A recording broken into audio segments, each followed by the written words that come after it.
रोजाना दिली मालूमात हासिल करने के लिए चैनल को अभी सब्सक्राइब करें।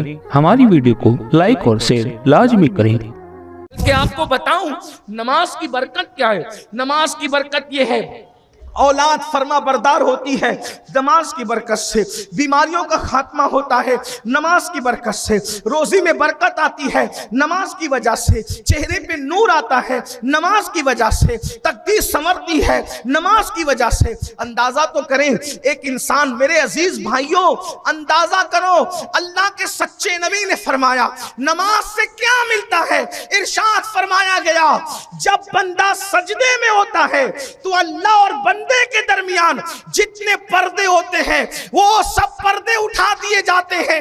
यानी इधर मुसलमान सजदे में गया, उसको उधर अल्लाह मिल गया। तो जिस नमाज की बरकत से अल्लाह मिल जाता है उस नमाज की बरकत से कौन सी नेमत नहीं मिल सकती। अल्लाह के रसूल ने फरमाया इसलिए, और फिर एक वक्त की नमाज के लिए सिर्फ 10 मिनट का टाइम लगता है। 10 मिनट से ज्यादा नहीं लगते। आप कोई भी नमाज ले लें, फजर ले लें, जोहर ले लें, असर ले लें, मगरिब ले लें, इशा ले लें, 10 मिनट का टाइम, और 10 मिनट जोड़े तो 5 वक्त की नमाज में सिर्फ 50 मिनट का टाइम। अगर 50 मिनट हम दे दें, दुनिया भी संवर रही, आखिरत भी। आप जो परेशान हो ना, परेशान, मौलाना बरकत नहीं है, ये हो गया, वो हो गया, वो हो गया, और फिर इसने ये कर दिया, उसने वो कर दिया। मेरे भाइयों किसी ने कुछ किया नहीं किया, अब वो तो आमिर लोग बताएंगे, लेकिन मैं आपको सच्ची बात बताऊं, किसी ने कुछ किया या नहीं किया, अपने करतूत ही ऐसे हैं, करतूत जिसने हमें बर्बाद किया। कुरान कहते हैं वमा असाबकुम मिन मुसीबतिन फबिमा कसबत अयदीकुम, कि तुम पर जो मुसीबत आती है वो तुम्हारे बुरे अमाल की वजह से आती।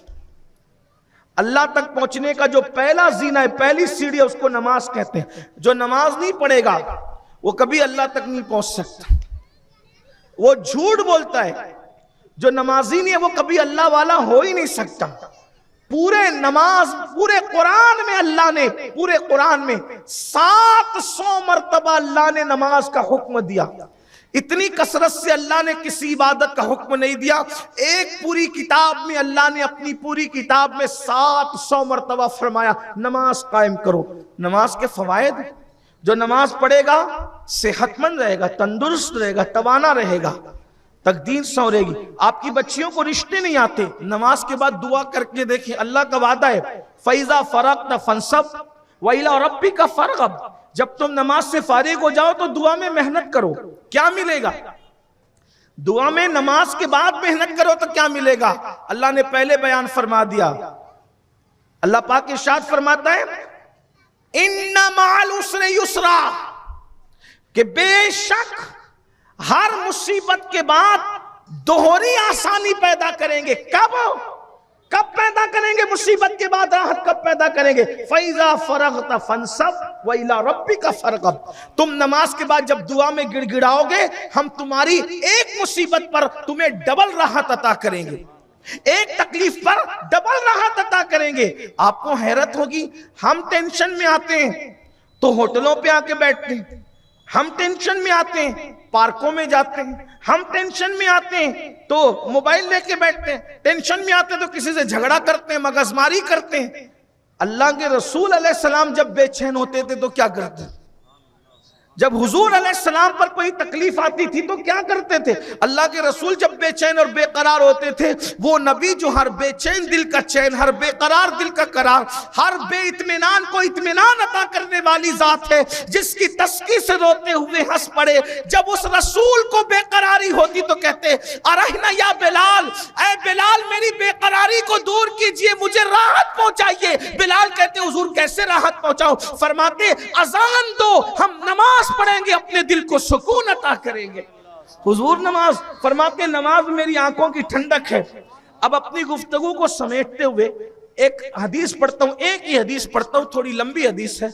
नमाज पढ़ने से अल्लाह मिले, नमाज पढ़ने से जन्नत मिले, नमाज पढ़ने से हर नेमत मिले। नहीं पढ़ोगे क्या होगा?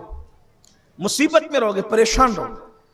95% लोग नमाज नहीं पढ़ते। देखो मैं आपको अच्छा मशवरा दे रहा हूं, आपके यहां बरकत नहीं है, मैं किसी और को नहीं कह रहा हूं, अपने आप को कह रहा हूं।